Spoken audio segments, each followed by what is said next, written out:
மனமது செம்மையானால் மந்திரம் ஜெபிக்க வேண்டாம்.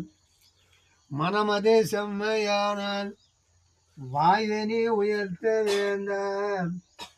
மனமது செம்மையானால் வாசியே நீ நிறுத்த வேண்டாம். மனமது செம்மையானால் மந்திரம் செம்மையாச்சேன்னு சொன்னாங்க. இந்த 4 வரைக்கும் என்ன அர்த்தம்?